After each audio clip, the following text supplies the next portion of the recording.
암갈색의 건물을 올려다보며 마요는 심호흡을 했다. 지은 지 20년도 더 된 건물에 있는 집이었지만 미나토구 시로칸에 자리한 데다 100평은 더 되는 평수이니 아마 시세도 2억에는 더 되겠지. 잘만 풀리면 오랜만에 마음껏 실력을 발휘할 수도 있겠다. 기대감에 가슴이 부풀어 올랐다. 공용 현관에서 305호실을 호출했다. 인터폰 시스템은 새 것이었다. 수년 전에 대규모 리모델링을 했다고 들었는데 그때 교체한 것이리라.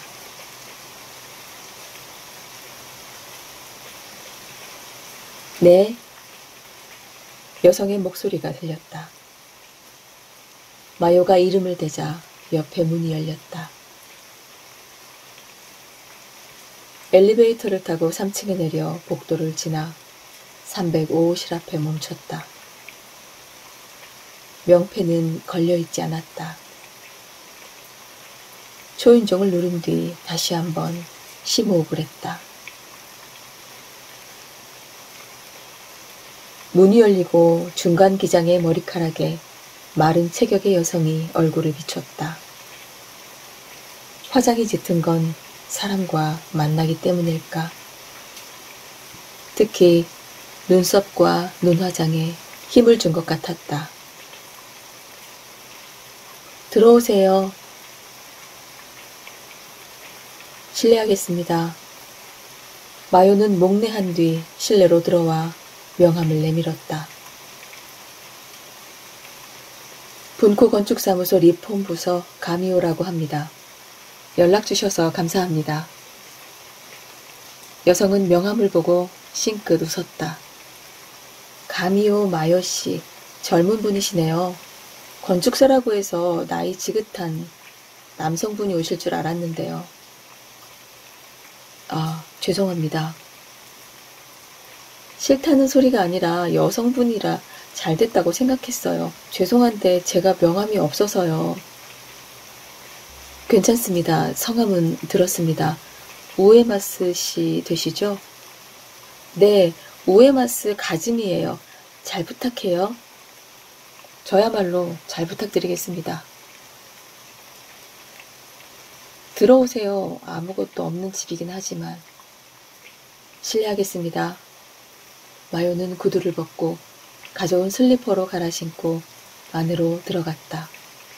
정말 실내에는 아무것도 없었다. 석 달 전에 매입해두기만 하고 한 번도 거주하지 않았다니 그럴 법도 하다.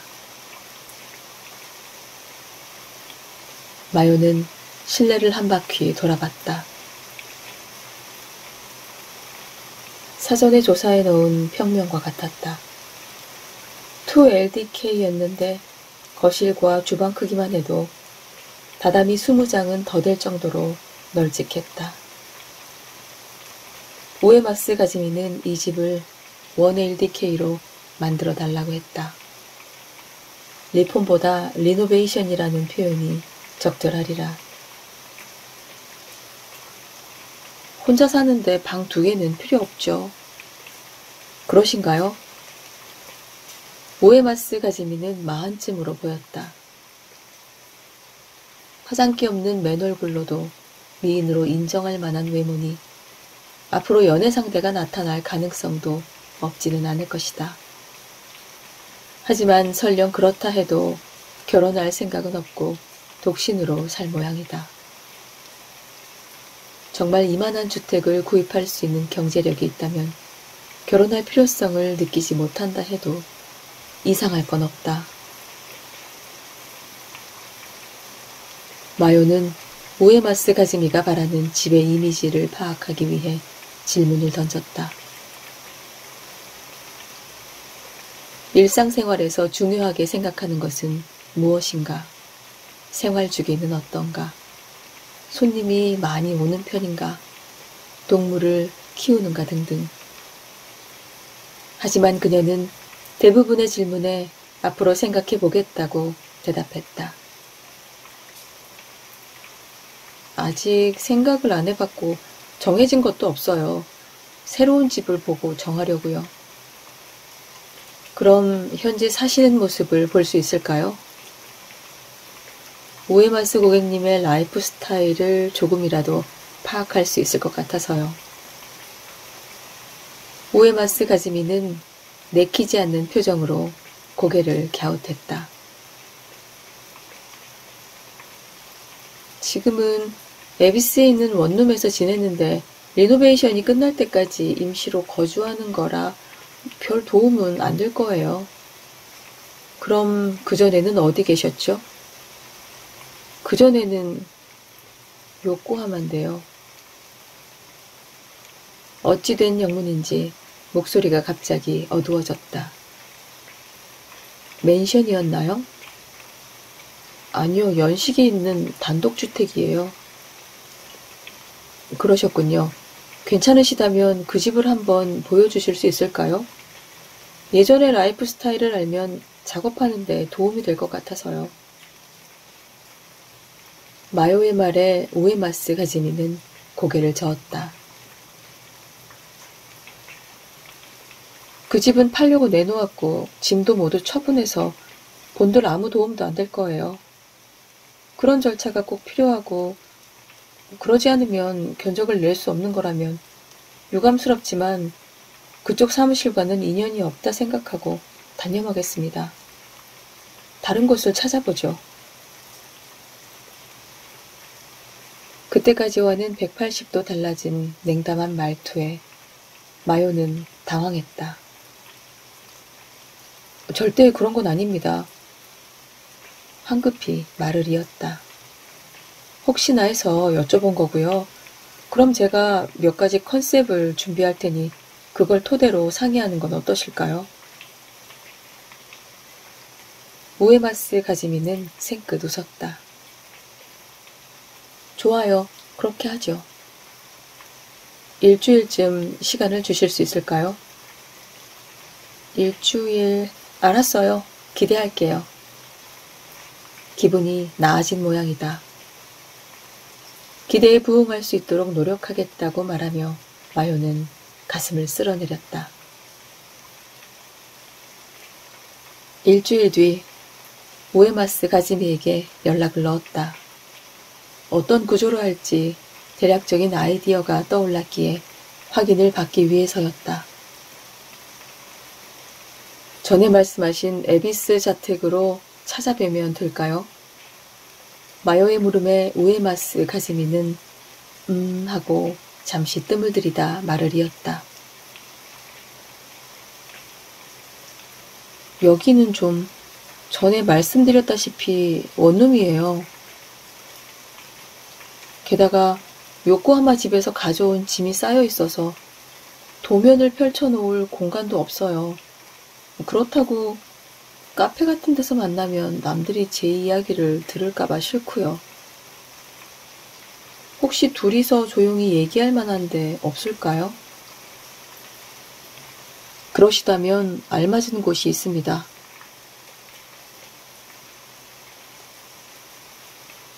가게를 빌려달라는 마요의 부탁에 다케시는 술잔을 닦던 손을 멈추고 미간을 찌푸렸다.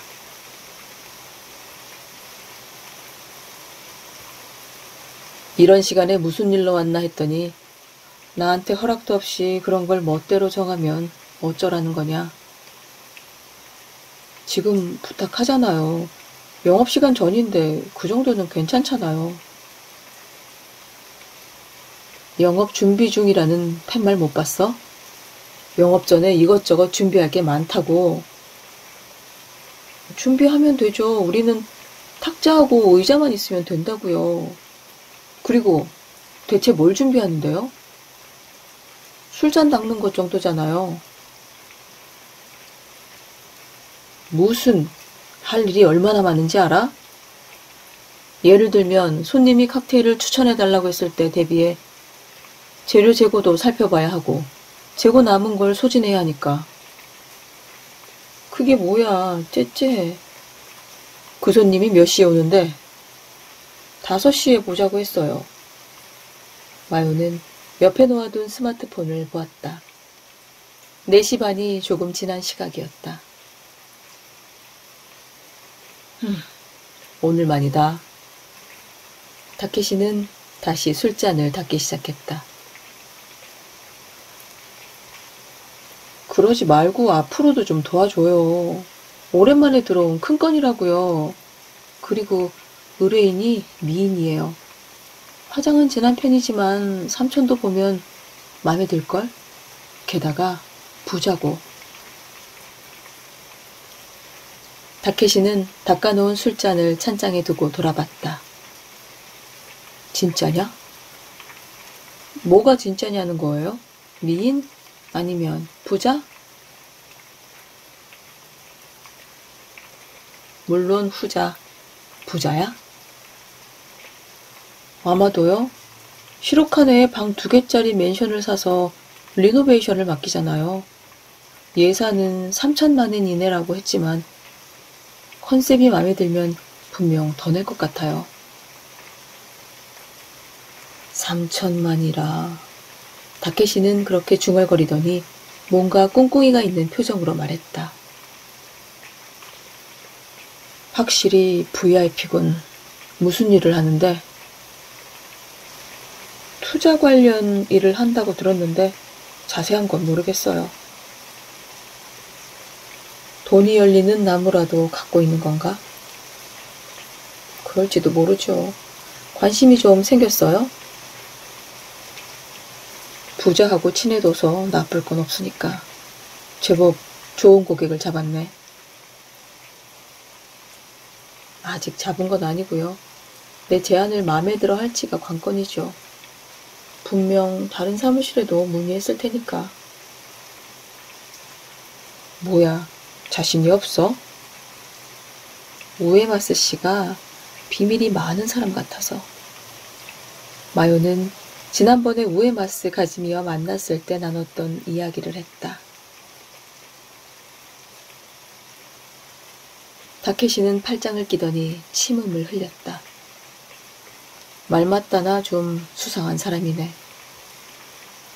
그쵸. 라이프 스타일을 모르니 어떻게 설계할지 구상도 잘 안 잡히고. 알았어. 나한테 맡겨둬라. 다케시는 가슴을 툭 치더니 안쪽 문을 열고 들어갔다. 그것은 다케시가 거주하는 방이라고 들었지만 마요는 들어가 본 적이 없었다. 귀를 기울이자 희미하게 타케시의 말소리가 들렸다. 누군가와 통화를 하는 것 같았다. 돌아가신 아버지의 동생인 타케시는 마요의 얼마 없는 혈육이었다.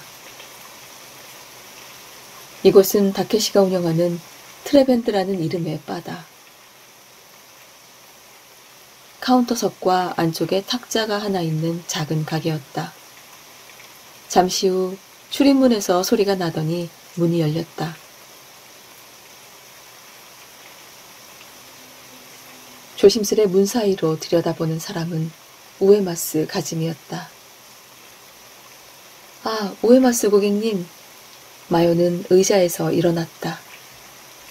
여기까지 오시게 해서 죄송해요. 입구가 어딘지 헷갈려서요. 찾기가 쉽지 않더라고요. 좀 그렇죠? 죄송합니다. 비밀 아지트 같은 가게네요. 우에마스 가즈미는 가게 안을 둘러보았다. 가미오씨 삼촌 가게라고 했죠? 네, 삼촌. 마요는 카운터 안쪽을 향해 다케시를 불렀다. 잠시 뒤 문을 열고 다케시가 나왔다. 삼촌, 이쪽이 아까 말씀드린 우에마스 고객님. 어서 오십시오. 제 조카가 신세를 지고 있다고. 그렇게 말하며 다케시는 우에마스 가즈미의 얼굴을 보고 앗하고 화난 표정을 지었다. 마요한테 우에마스라는 희귀한 성을 듣고 같은 성을 가진 지인이 떠오르더군요. 혹시 우에마스 고기치 씨 사모님 아니십니까? 우에마스 가지미는 당황한 듯 눈을 깜빡였다. 남편을 아시나요? 역시나 댁이 요코하마 혼고초셨죠? 아니요, 혼고초가 아니라 아니었나요? 그럼 어디였더라? 야마테초예요. 야마테초. 다케시는 이마에 손을 올리며 말했다. 그랬나요? 전에 한번 찾아뵌 적이 있습니다. 빨간 벽돌로 된 문기둥이 기억나는군요. 그리고 거실에는 난로가 있었죠. 주변에도 큰 저택들이 즐비했는데 내 정신 좀 봐. 지금까지 홍고초라고 착각하고 있었네요. 하지만 말씀을 들어보니 그렇군요. 야마테초였어요. 죄송합니다. 착각했습니다. 청산유수로 떠들어대는 다케시를 보고 마요는 혼란에 빠졌다. 대체 우에마스 고키치가 누구지? 빨간 벽돌로 된 문기둥? 거실의 난로? 어디서 그런 정보를 물어온 거지? 게다가 우에마스 가지미의 태도를 보아하니 다케시가 쏟아낸 말들이 영 헛소리는 아닌 모양이었다. 실례지만 남편과는 어떻게 아시는 사이시죠? 우에마스 가지미가 그렇게 물었다. 당연한 질문이었다. 남편분께 가미오 다케시라는 이름을 들어본 적 없으신가요? 취미 동호회에서 만났는데. 그렇게 말하며 다케시는 오른손을 의미심장하게 움직였다. 아시겠습니까? 아, 그거 혹시 체스인가요? 바로 그겁니다. 다케시는 손가락을 튕기며 말했다. 지금으로부터 7, 8년 전이었던가요?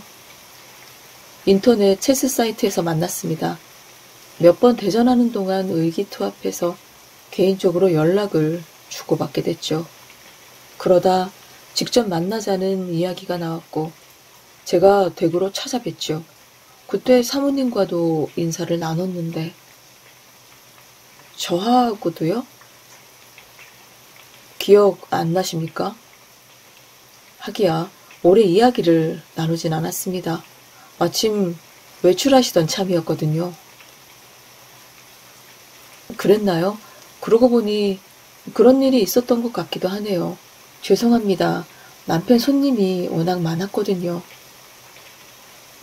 일일이 얼굴을 기억할 수는 없죠. 신경 쓰지 마십시오. 그나저나 마요의 고객님이 우에마스 씨의 사모님이셨다니 이런 우연이 다 있군요. 다케시는 마요를 보더니 불현듯 고개를 갸웃하며 우에마스 가지미에게 시선을 옮겼다.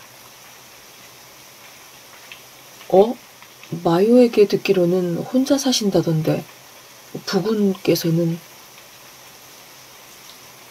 우에마스 가지미는 쓸쓸한 미소를 지었다. 남편은 3년 전에 작고하셨습니다. 다케시는 무거운 한숨을 내쉬었다. 그러셨군요. 고령이시긴 했지만 정정해 보이셨는데 역시 지병인 당뇨병으로? 맞아요. 82이셨죠. 상심이 크셨겠습니다. 체스 사이트가 문을 닫은 뒤로는 연락도 뜸해져서 종종 잘 지내시는지 궁금했는데 삼가 고인의 명복을 빕니다. 그럼 지난 3년간은 그 집에서 혼자 지내셨겠군요. 적적하셨겠습니다. 그러다 이번에 이사할 결심을 하신 거고요. 원래는 계속 그 집에 살 생각이었어요. 남편과의 추억이 담긴 집이니까요. 하지만 반년쯤 전에 도둑이 든 뒤로는 혼자 살기 무서워져서. 도둑이요? 큰일을 겪으셨군요. 제가 집에 없어서 다행이었지만 혹시라도 마주치기라도 했으면 상상만 해도 소름이 끼치죠. 우에마스 가지미는 두 손으로 발을 감쌌다. 그러게 말입니다. 마요, 안쪽 탁자를 써라.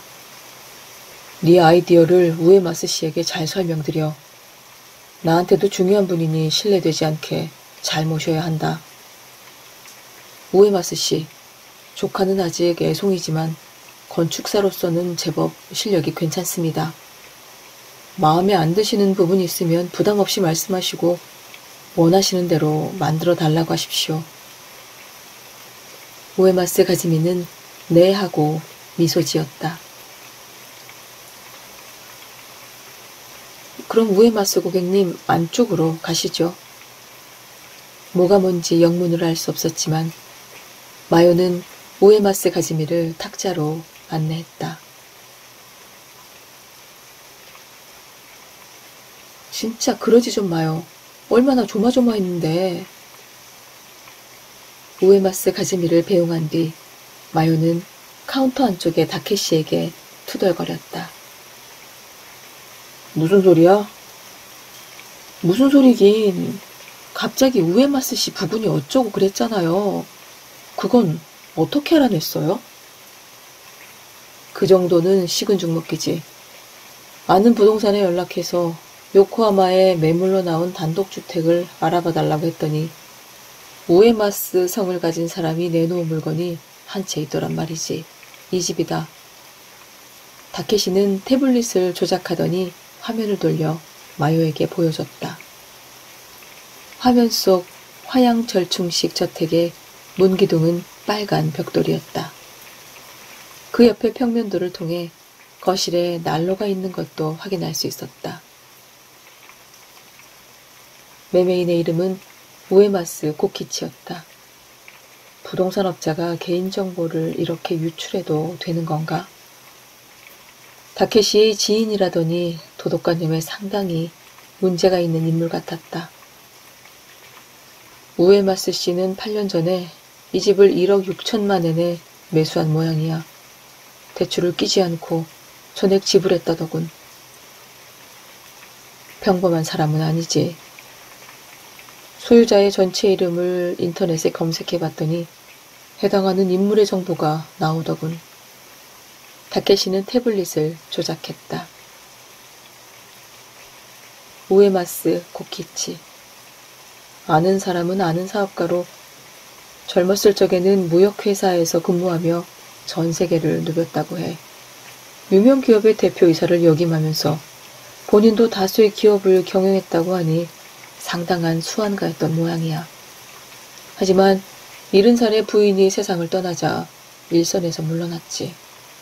부부 사이에 아이는 없었고 자택을 처분한 뒤에는 요코하마의 고급 실버타운에서 지냈어. 하지만 77살 봄에 갑자기 재혼했지. 결국 82살에 당뇨병이 악화돼 별세했고 우에마스 가지미 씨가 직업을 가진 사람처럼 안 보이는 것도 당연하지. 실제로 무직이고 죽은 남편에게 물려받은 막대한 유산이 있으니 일할 필요가 있겠어? 다케시는 다시 마요에게 태블릿을 내밀었다. 화면 속에서는 안경을 낀 백발의 노인이 웃고 있었다. 고작 이 정도 정보로 그런 이야기를 지어냈어요? 이 정도면 충분하지. 체스 이야기는 어디서 들은 거예요? 들은 이야기 아니야. 잘 나가는 비즈니스맨이라면 인간관계를 위해 취미 한둘은 즐겼을 테지. 골프는 당연히 쳤을 테지만 노년에는 다리가 안 좋아서 필드에 나가지 못했을 가능성이 있으니 바둑이나 장기 또는 마작을 염두에 두고 오른손을 애매하게 움직였지. 그랬더니 뜻밖에도 체스라는 답이 돌아와서 임기응변으로 이야기를 지어낸 거야. 그랬구나. 용케도 적당히 말을 맞췄네요. 적당히? 나름대로 조절하면서 대응한 거였거든. 처음에 요코하마의 혼고초라고 해서 우에마스 가즈미 씨가 정정하게 유도했지. 그것도 다 계산된 거야. 세세한 부분까지 정확히 기억하고 있는 것보다는 다소 기억에 착오가 있는 게 현실적이니까.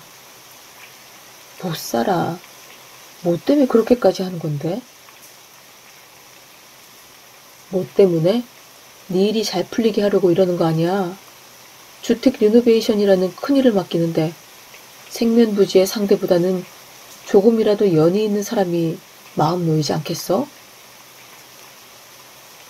여기서 이야기를 들어봤는데 너희 사무소랑 계약할 것 같던데? 그건 그런데 표정이 왜 그래? 뭐 마음에 걸리는 거라도 있어? 그건 아닌데. 마요는 옆에 놓아둔 자료를 보며 한숨을 흘렸다. 오늘 마요는 세 종류의 리노베이션 플랜을 준비해왔다. 지극히 심플한 컨셉, 과감한 컨셉, 튀지 않는 정통파 컨셉이었다.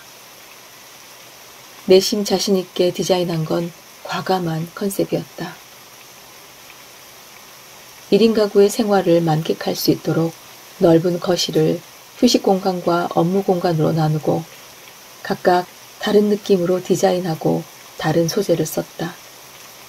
어느 공간에 있느냐에 따라 기분이 확 달라지는 컨셉이었다. 두 번째로 자신 있던 심플한 컨셉도 나쁘지 않았다. 벽 한 면에 수납 공간을 만들어 생활하는 데 필요한 최소한의 가구만 두도록 설계했다. 나머지 정통파 컨셉은 솔직히 재미는 없었다. 어떤 건축사든 내놓을 수 있는 컨셉이라 스스로도 작업하며 딱히 즐겁지 않았다. 하지만 우에마스 가즈미가 선택한 건 정통파 컨셉이었다. 과감한 컨셉과 심플한 컨셉에는 눈길조차 주지 않았다. 그건 어쩔 수 없지. 취향 문제니까. 그 중에 하나가 마음에 든다니 잘 된 거 아니야? 정말 마음에 든 걸까? 왜 그런 생각을 하는데? 왠지 가격으로 정한 것 같아서.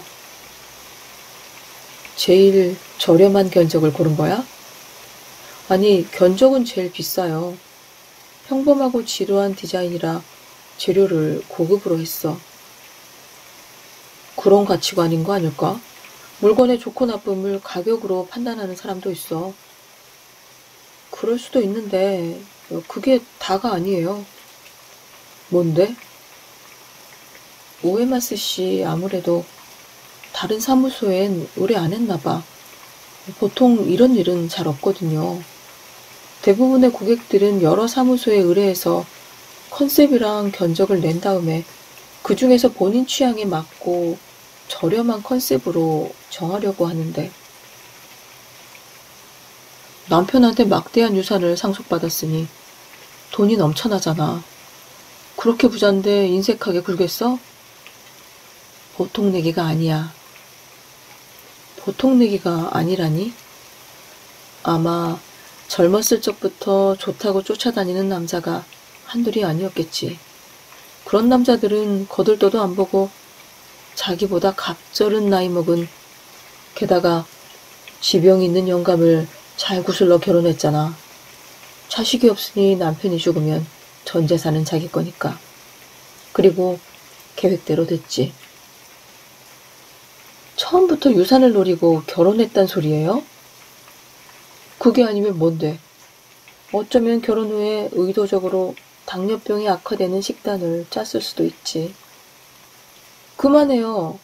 내 고객을 살인자 취급 말라고요. 불길한 상상의 마요는 등골이 서늘해졌다. 설령 그렇다더라도 뭐 어때? 말해두지만 비난하려는 게 아니야. 오히려 찬사를 보내고 싶을 정도지. 고독한 영감님이 그 많은 재산을 저승길 갈 때 싸가면 누가 좋겠어. 고작 해야 굳고나 채워주겠지. 영감님도 노년에 젊은 여자하고 같이 살았으니 좋았을 거야. 그리고 영감님이 세상을 떠나고 미망인이 유산을 물수도 쓰면 주변 사람들도 행복해지잖아. 문제는 그 남아도는 돈이 어떻게 하면 나한테까지 흘러오게 하느냐인데. 마지막 말은 혼잣말처럼 중얼거렸는데 듣자 하니 농담 같지는 않았다.